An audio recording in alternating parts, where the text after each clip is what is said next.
സംസ്ഥാനത്ത് ഇന്നും ഉയർന്ന ചൂട്, പൊതുജനങ്ങൾ ജാഗ്രത പാലിക്കണമെന്ന് കാലാവസ്ഥാ വകുപ്പ് അറിയിച്ചു. തുടർച്ചയായി കൂടുതൽ സമയം അൾട്രാവയലറ്റ് രശ്മികൾ ശരീരത്തിൽ ഏൽക്കുന്നത് സൂര്യതാപത്തിനും ത്വക്ക് രോഗങ്ങൾക്കും നേത്രരോഗങ്ങൾക്കും കാരണമാകാം.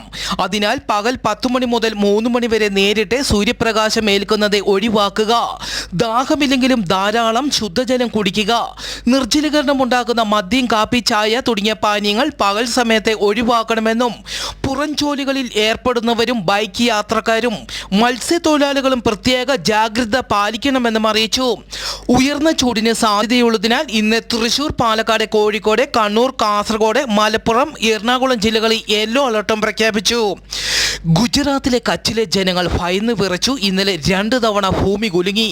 ആദ്യ ഭൂകമ്പത്തിൽ 3 തീവ്രതയും രണ്ടാമത്തെ ഭൂകമ്പത്തിൽ 2.8 തീവ്രതയും രേഖപ്പെടുത്തി.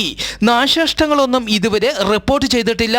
2001 ജനുവരിയിൽ കച്ചിലുണ്ടായ ഭൂകമ്പത്തിൽ 13,800 പേർ മരിക്കുകയും 1.5 ലക്ഷത്തിലധികം പേർക്ക് അന്നേ പരിക്കേൽക്കുകയും ചെയ്തിരുന്നു.